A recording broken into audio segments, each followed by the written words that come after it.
Okay, hello students and welcome to our fourth lesson on Unit 3. So today we wanted to be able to look at creating a linear model and fitting it. So we want to be able to model a linear relationship by fitting a least squares line to the data. Now that least squares line you'll also know as a line of best fit. Now interpret the intercept and slope of a fitted line, and then solve practical problems by identifying, analysing and describing associations between two categorical variables or numerical variables.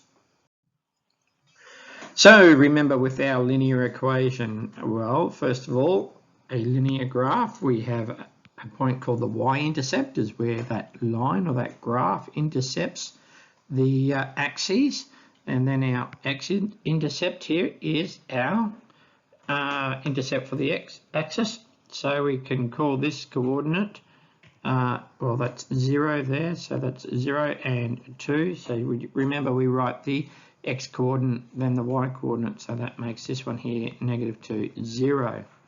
So this point you can see here is that's going to tell me when x equals 0 it's going to cross the y-axis, and likewise here you can see when it's y equals 0, the line is crossing the x-axis. We can review the quadrants too, so both x and y are positive in quadrant 1. In quadrant 2, y is positive but x is negative. In quadrant 3, both of them are negative. And in quadrant 4, x is positive but y is negative. And we've got a couple of different forms of our linear equations. So we've got y equals a plus bx, or y equals mx plus c. Sometimes you'll see y equals mx plus b. We're going to go with the left one for the moment. So in this case, our a is our y-intercept. So what's that? That's this one here.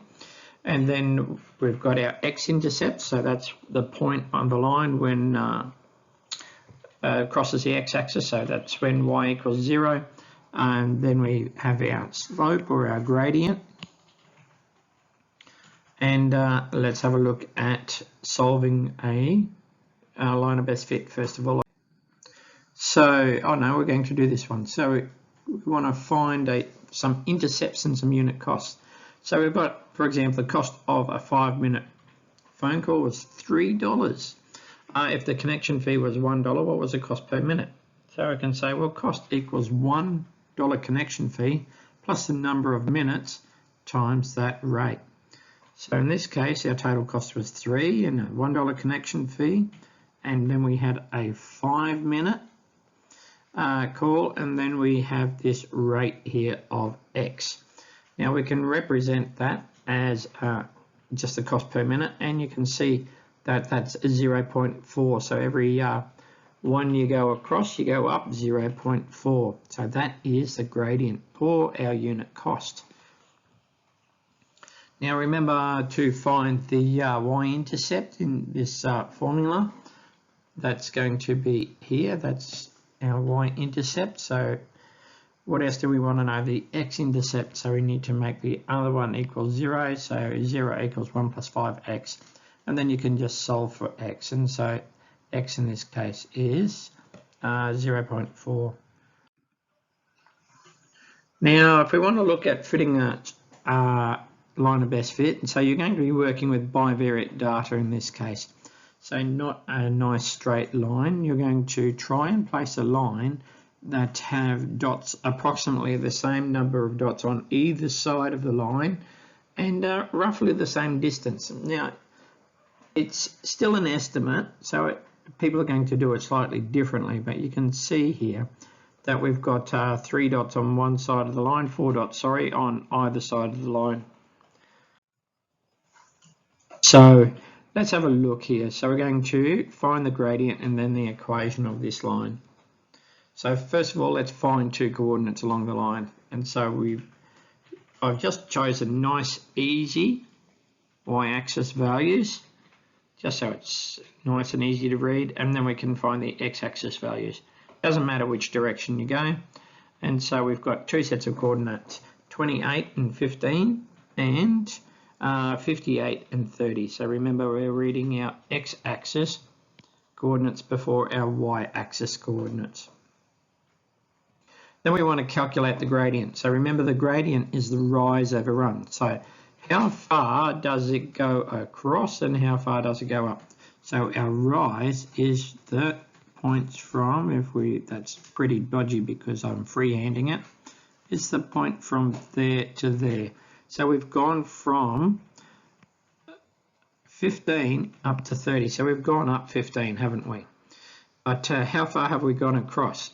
So we've gone from here about 28 up to about 58. So we've gone across 58, we've gone across 30.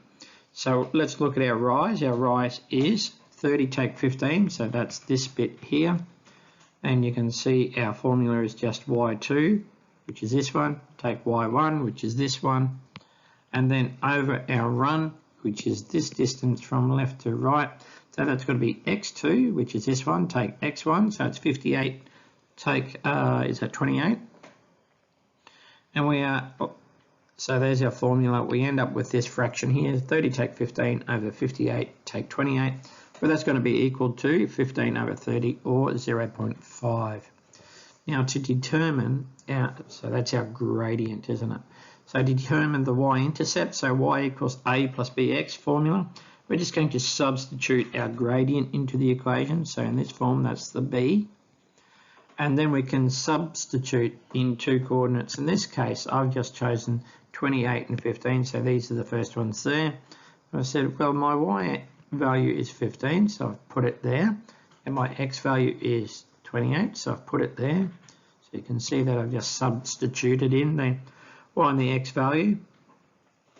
And then I've just transposed the equation and solve for a. And so in this case, our as the y-intercept is 1. So that means if this line were to continue, it would cross at 1.